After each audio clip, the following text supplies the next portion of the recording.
besar, ya kemungkinan besar arteri selain jantung juga rusak.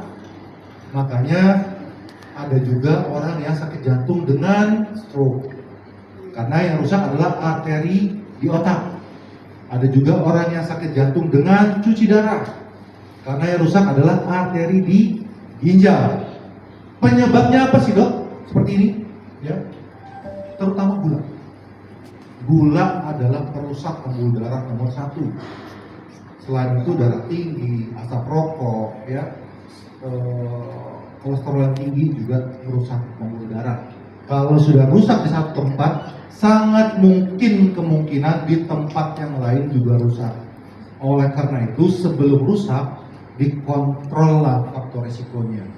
Apa itu? Gulanya harus terkontrol, darah tingginya harus terkontrol.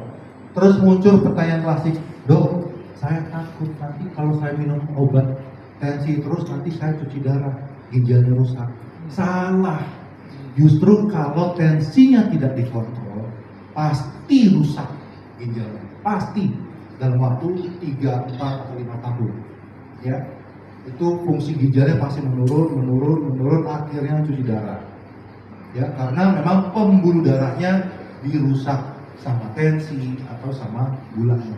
Ya, ngerti ya? Jadi penyakit jantung itu adalah penyakit pembuluh darah yang kasih makan ke otot jantung. Oke. Nah, terus bypass itu apa sih, dok? Bayangkan misalnya, ya ini adalah siling ini adalah otot jantung, ya. Yang balok-balok ini adalah pembuluh darahnya yang kasih makan. Kalau dia mampet di satu sisi, misalnya di sini, ya, maka saya harus memberikan aliran darah baru melewati daerah yang tersumbat, ya, supaya otot jantung yang tadinya kekurangan aliran darah supaya dia bisa makan, ya, dapat aliran darah baru. Ya, itulah yang dikerjakan oleh dokter bedah jantung untuk membypass. Nah, kalau dokter jantung pasang ring yang tersumbatnya di sini dibuka dari dalam, dipasang cincin supaya aliran darahnya lancar. Ya. Tujuannya apa? Memulihkan aliran darah, memperbaiki fungsi pompa jantung, dan sehingga dia akan mengatasi problem penyakit koroner yang biasa dialami. Ya. Nah, pembuluh darah yang diambil, ya, biasanya dari paling utama dari bawah tulang dada, ya. Kemudian dari kaki, bisa juga dari tangan atau bahkan dari lambung.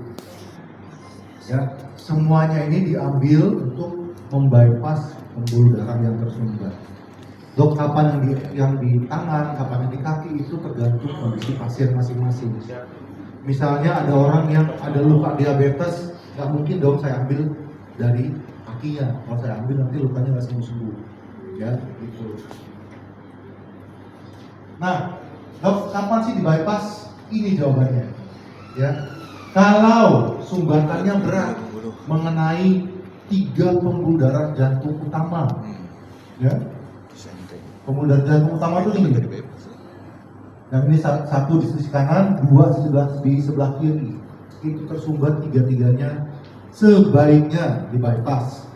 Ya.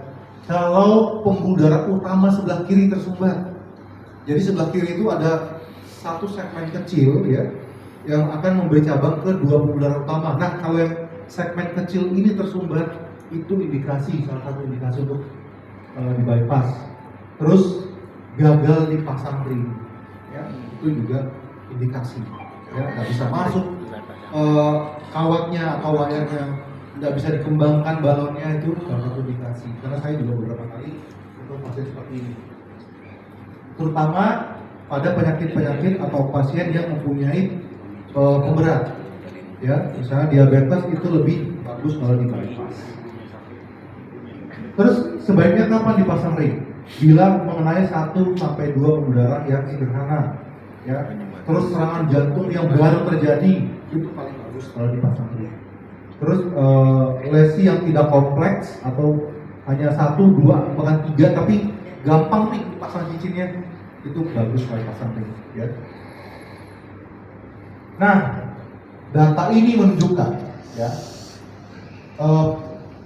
hasil yang diikuti pada sejumlah pasien yang dilakukan bypass dan dipasang ring pada pembuluh darah koroner yang kompleks penyakitnya, artinya tersumbatnya banyak, ada diabetes dan lain-lain ya. Freedom 5 tahun artinya ada pasien yang kompleks dipasang ring, pasien yang kompleks di bypass diikuti dalam 5 tahun. Ternyata hasilnya angka pasien yang dilakukan angka pasien yang dilakukan bypass lebih kecil terjadi serangan jantung kemudian atau penyakit jantungnya berulang atau terjadi masalah di jantungnya, lebih sedikit hasilnya ketimbang yang dipasang ring ya. Terus yang bertahan hidup dalam waktu 10 tahun lebih juga lebih banyak yang di bypass ketimbang yang dipasang ring kalau lesinya kompleks. Tapi kalau lesinya simple, tidak banyak yang tersumbat, lebih bagus kalau dipasang ring ya gitu. Jadi memang kalau ada keluarga, kenalan, ini sebaiknya di bypass ya, ini sebaiknya di bypass. Itu hasilnya tentu jauh lebih baik kalau di bypass. Nah ya ini ya, jadi summary-nya gini, lebih baik di bypass itu untuk penyakit yang tersumbatnya banyak ya, jelek pembuluh darahnya lebih bagus kalau disumbat. Saya ulang, di bypass ya. Terus kalau yang dipasang ring, kalau lebih kecil atau kerusakannya 1, 2 dan simple, tidak panjang sumbatannya, itu lebih bagus kalau dipasang ring. Nah, saya takut dong di bypass gitu kan pasti ya, karena lukanya panjang, tulangnya dibelah, ya itu jangan dulu ya. Makanya saya belajar keluar untuk memberikan sesuatu yang lebih baik kepada pasien-pasien kita ya. Sekarang saya lakukan sayatan kecil di dada kiri tanpa memotong tulang.